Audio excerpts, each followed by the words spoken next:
Hello, welcome back to From Soft Serve. Today we find ourselves in a gray void. That is actually the Dark Souls Remastered debug mode, because I found that was going to be the easiest way to fix the cutscenes that in my mod have been busted for months.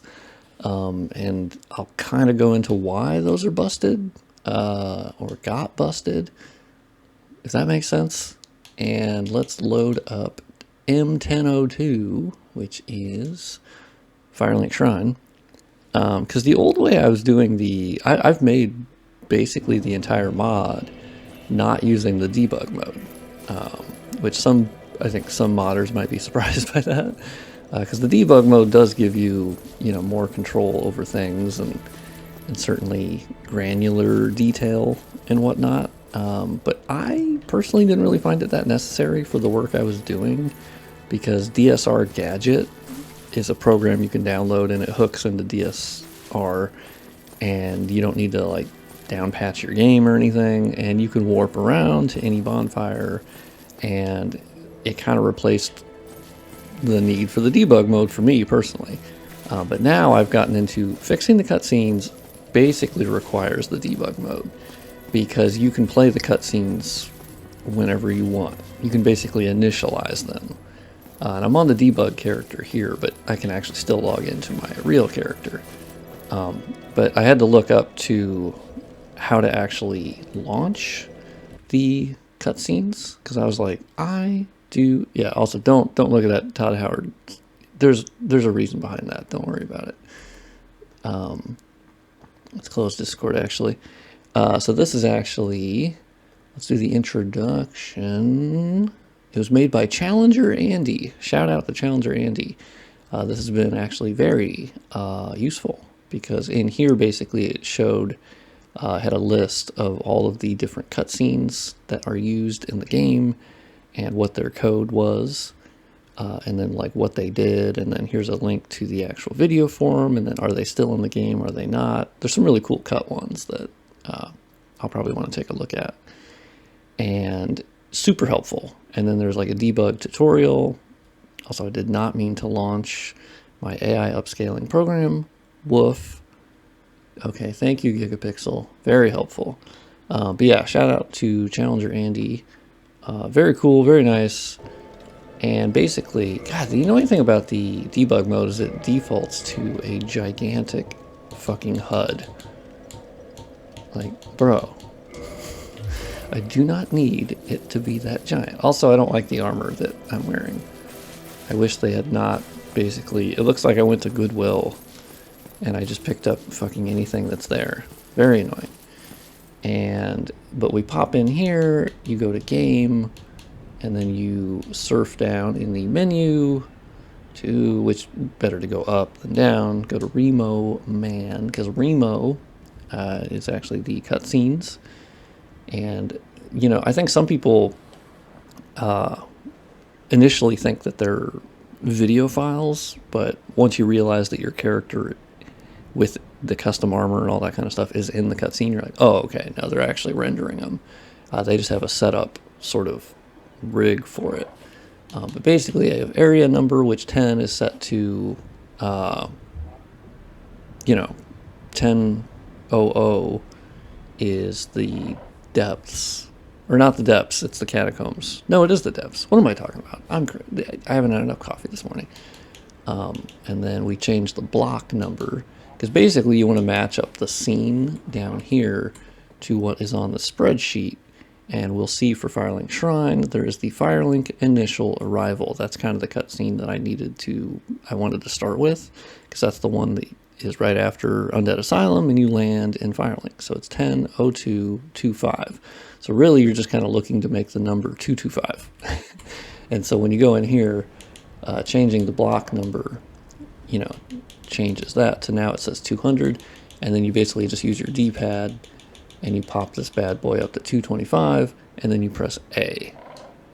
And it will then play that intro cutscene. So here's what it looks like now. Because I ended up fixing different map pieces, I found, which I'll show, basically why it looked so fucking bad is the way that it was handling the actual like light bank, light scatter bank, and fog bank. That's why they were so blue, is they were using custom params for just the cutscenes. I didn't realize that. I figured that was happening. I just didn't know where that was being controlled, and it turns out it was kind of in front of my face the whole time, ish. But yeah, now it looks vastly more correct. If we load up a DS Map Studio project, of which I am already in, I was trying to fix the intro cutscene for Undead Asylum, although I ran into a weird issue with that I have removed the torches, or torch illumination, like fire effect as well, on these torches, because it just doesn't... I'll probably have to add them back, long story short. Because the cutscene, when it plays, it still is showing the like flickering from that light, even though I've removed, wholesale, I have removed the special effect, the light that goes along with it. So like, I don't know why that's happening. That either is baked into the cutscene somehow. Very odd. But basically, let's go into the param editor. And for the Firelink cutscene, Firelink Shrine Cutscene, we go to M10 Light Bank. And basically, you look at your Light Bank entries here. And we use 20 for Firelink Shrine for most of the time. There's 24. There's a couple other things we use here and there. 25, 26, 27 gets used for the player character through the collisions, where the actual map pieces will commonly use just 20. Undead Berg uses 10, but the player character will sometimes be using 15, 16, and 17, and so on. And then you see they have one here listed for Capper Demon. But you'll see down here, Poly G Scene. And for some reason in my brain, I ignored these. I just didn't. I was like, man, those are just some fucking weird high-end. Who knows what those are for? Those are just some behind the scenes. Who knows what's going on? Literally. And then my dumbass connected the numbers here. And I went, oh, 100,225. Or 100,220, however you want to say it. And I went, wait, that's the same, that's the code from the cutscene. And it sort of was like that meme of your head just exploding. I was like, oh, son of a bitch. Okay, that's not, that got it. And so basically I went through and I edited this and I made it the same as the edits that I've made. Because basically these ones, you know, number 49 here had been set from the unmodded game because I hadn't changed it. So basically it was using param entries and values that were from the unmodded game, and all of my changes to Firelink Shrine, none of them were present in that. So that's what it was loading, and why some of it looked good, some of it didn't, because the cutscene also has very specific understanding of which map pieces will be there and which ones won't. So a lot of my additions were not there, so they were exempt from using the ID of 49 because they were not known to be in that cutscene when it plays. So there's a whole bunch of weird shenanigans there, but I figured that out, and then I was like, you know, that didn't make it look that much better. And I realized, oh, it's in the light scatter bank as well. Oh shit. Because you'll see there's actually 5758 under light scatter bank, and for, you know, 100,225. And there's one for the first, and then whenever you land, that's like a separate param they use for that.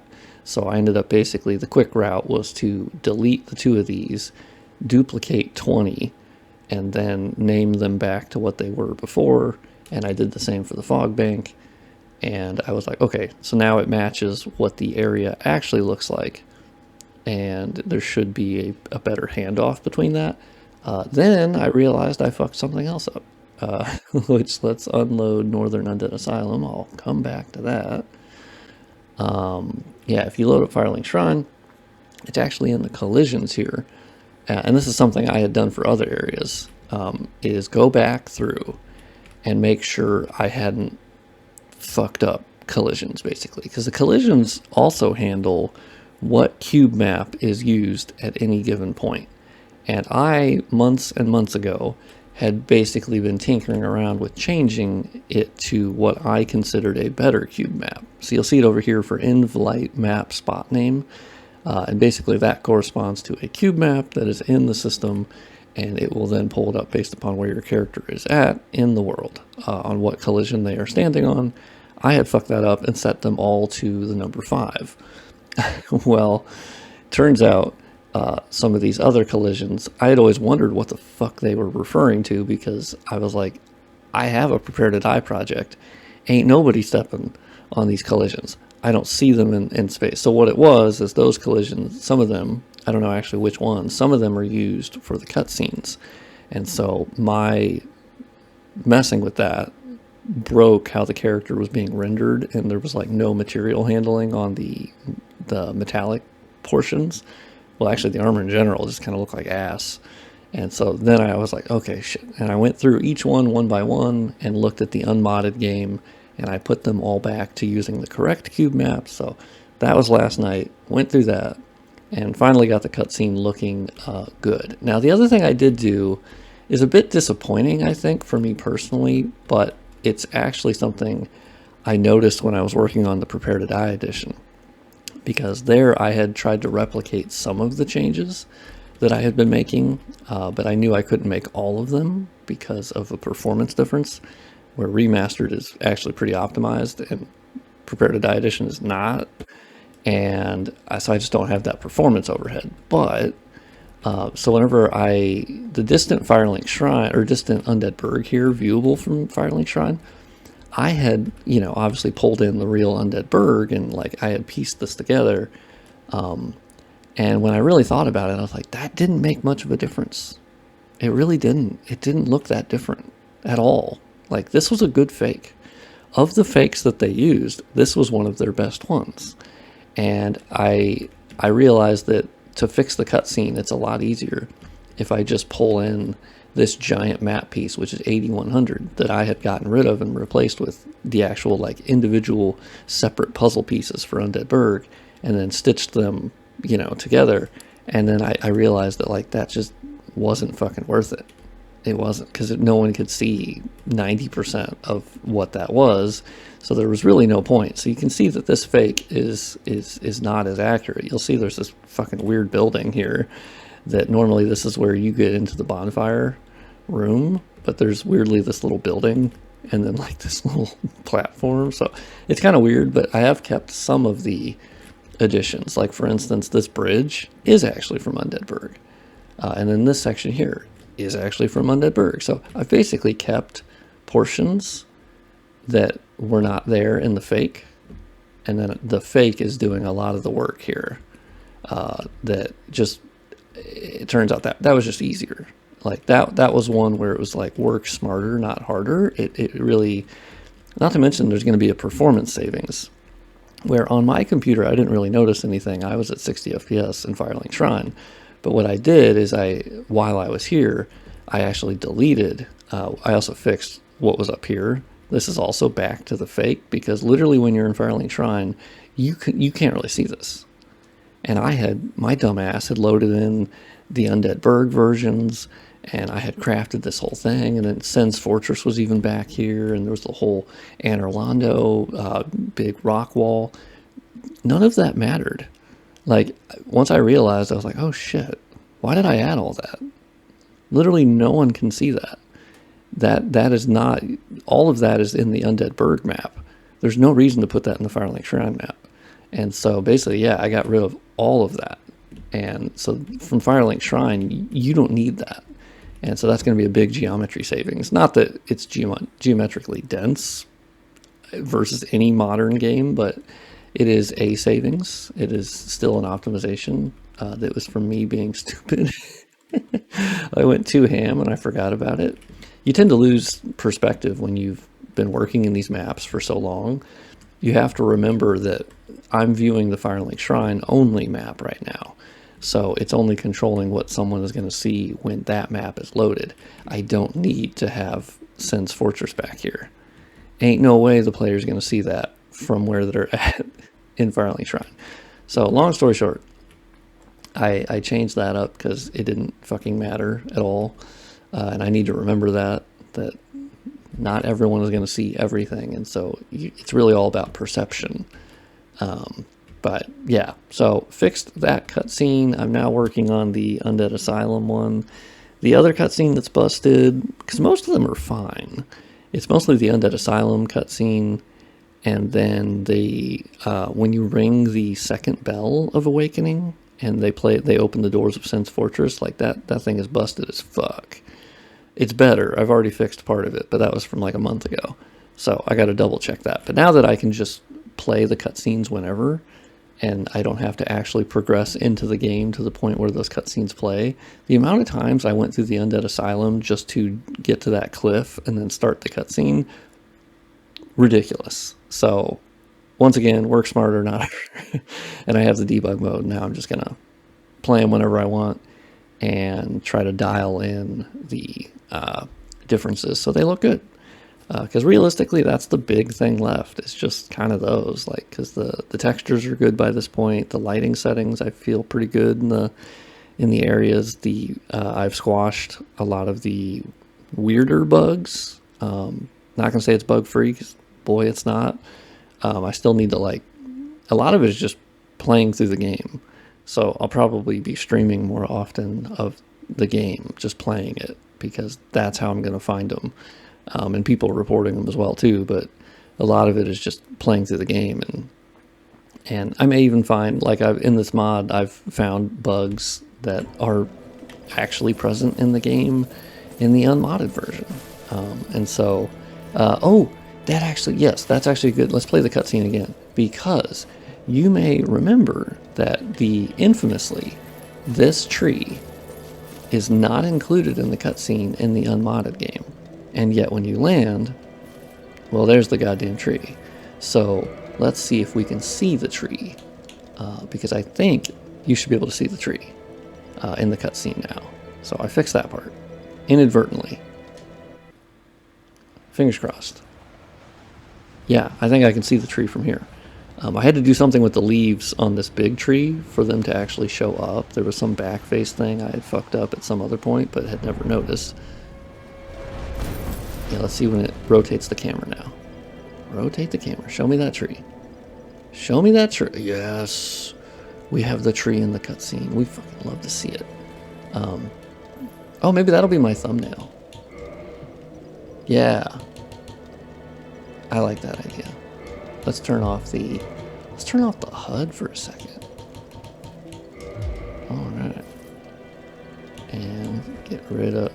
God damn it. I always forget that he has a ton of things in his pants, which I know out of context seems really weird. Also, Miyazaki. Why does your debug character have the Covenant of Artorias? I'm assuming that's just for the off chance that you guys want to test out the the Abyss. Oh, also, I found the Sicko Mode in the debug, and it's really fun. Okay, well, I died really fast, so let me reload. Oops, I hit the death cam playing. Let's do that again. Let's go Sicko Mode again. But make it, you know... Oh, do I have my weapons out again? Ah, there you go. Okay, you just click the left thumbstick, and then you basically have super speed while ever... Ah, fuck. It's actually a little dangerous. And then you have really fast weapon swings. And the game still loads everything, but you can actually go so fast that we can catch up to the Drake that lands. Oh, fuck. Cock-ass bit. Alright, sorry, YouTube. Yeah, we actually go so fast that we actually catch up to the Drake landing. It's so fun. So this is new speedrun strat dropped. Of course, not official, but it's a lot of fun. The developers were, if you have it, I mean, this was their fast way of like traversing the level, but still respecting the level-ish. But like what it does is it horizontally, you can kind of float, but then when you go up, you actually can't. It's actually a pretty smart little system. Weirdly, this fog doesn't work for me when I'm in Sicko Mode. I don't actually know why, but I just uncheck Sicko Mode, and then, woo, what up? Oh, I love Sicko Mode. It's great. This is how you're the chosen undead. All right, Miyazaki, he got it. Okay, there you go. Yeah, you just click the left thumbstick and you go, all right, Sicko Mode. There's our boy. What if I just drop? Booyah. Oh, sorry, Slayer. My bad. Okay, see ya. Yoink. Can I avoid the fire? Yes, I can, and now I can watch gloriously. I don't know if I've ever seen it from that angle before. Maybe. Anyway, hopefully you enjoyed this video. It's super weird, and you survived. He's like, I lived, bitch. I'm gonna snipe your ass. Anyway, I hope you enjoyed this video, and wish me well on my quest of fixing cutscenes, because it's kind of annoying to do, but I need to do it. And, you know, excited to be in the final stretches of Dark Souls Re-Remastered. So, I appreciate everyone, all the love and support. Also, Dark Souls Re-Remastered passed 10,000 downloads on Nexus, which is crazy and awesome, and I super appreciate it. So, thank you for watching, thank you for the support, and I'll see you on the next video.